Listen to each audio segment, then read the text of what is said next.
కర్పూరి ఠాకూర్ మొదటిసారిగా ముఖ్యమంత్రి అయినప్పుడు 1971లో ఆయన తండ్రిని గ్రామంలోని భూస్వామి గడ్డం చేయించుకునేందుకు బలవంతంగా ఎత్తుకెళ్లిండు. సమస్తీపూర్ కలెక్టర్ ఆ భూస్వామి మీద చర్యలకు ఉపక్రమిస్తే అది మొత్తం దేశమంతటా ఉన్నది, ఎంతైనా ఆ భూస్వామి మా ఊరోడే, వదిలేయండి అని ఆదేశించిండు. అంతేకాదు కులం పేరుతో అవహేళన చేసేవారు. అయినా వాటన్నిటిని తట్టుకొని తాను చేయాల్సిన కర్తవ్యంపై దృష్టి పెట్టాడు కర్పూరి ఠాకూర్. నిస్వార్థంగా త్యాగశీలతో కర్పూరి ఠాకూర్ లాగా బతికిన నాయకులు చాలా అరుదు. చనిపోవడానికి 3 రోజుల ముందు 1988 ఫిబ్రవరి 14వ తేదీన పాట్నాలో ఏకలవ్యుడి జయంతి ఉత్సవాల్లో పాల్గొంటూ బహుజనులకు ఎంత ప్రతిభ ఉన్నా కులం కారణంగా అణచివేతకు అవహేళనకు గురవుతారా అని వ్యాఖ్యానించాడు. ఈ వివక్షను విద్య ద్వారానే దూరం చేయగలమని బోధించాడు. స్వాతంత్రానంతరం రాజకీయ అధికారం బ్రాహ్మణ ఆధిపత్య కులాల నుంచి బహుజనులకు దక్కడం బీహార్తోనే ప్రారంభమైందని చెప్పవచ్చు.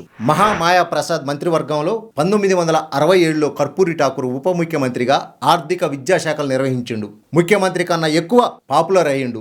అందుకు ఆయన చేసిన పనులే కారణం. ముఖ్యమంత్రిగా జమీందారీ వ్యవస్థను రద్దు చేసి బీహార్లో ప్రజాపాలనకు ప్రాణం పోసిండు. ఒక మంగలి సామాజిక వర్గానికి చెందిన వ్యక్తి శక్తివంతులైన జమీందారులను, జమీందారీ వ్యవస్థను రద్దు చేసి ప్రజాస్వామ్యానికి ఉన్న పవర్ ని రుచి చూపించాడు. బీహార్లో భూ సంస్కరణలు తీసుకొచ్చిన ఘనత కర్పూరి ఠాకూర్కి దక్కుతుంది. సామాజికంగా, విద్యాపరంగా వెనుకబడిన వర్గాల కోసం తన జీవితాన్ని అంకితం చేసిండు కాబట్టే ఆయన జననాయకుడు అయ్యిండు. జననాయక అనే బిరుదునిచ్చింది దేశ మాజీ ప్రధాని చంద్రశేఖర్. కర్పూరి ఠాకూర్ చనిపోయినప్పుడు ఒక వృద్ధ మహిళ భౌతికాయాన్ని దర్శించుకోవడానికి వెళ్తుంటే ఎస్పీ ఆపడంతో ఆమె, నీకేమి నొప్పి అయింది, నా కొడుకు చివరి చూపును అడ్డుకుంటావా అని ఆగ్రహించింది. అంటే ఆయన సామాన్య ప్రజలతో ఎంతగా మమేకమైండో అర్థమవుతుంది. నిజానికి ఆయన చనిపోయినప్పుడు చాలా మంది ఊరికి వెళ్లి కన్నీరు కార్చిండ్రు. చనిపోయిన దానికన్నా ఆయన నివాసం ఉన్న పూరిలను చూసే ఎక్కువ కన్నీరు కార్చిండ్రు. ఉత్తరప్రదేశ్ ముఖ్యమంత్రి హేమావతి నందన్ బహుగుణ ఆ ఇంటిని సందర్శించి ముఖ్యమంత్రిగా పనిచేసిన వ్యక్తి ఇంతటి పేదరికంలో ఉన్నాడంటే నమ్మశక్యంగా లేదని వ్యాఖ్యానించాడు. కర్పూరి ఠాకూర్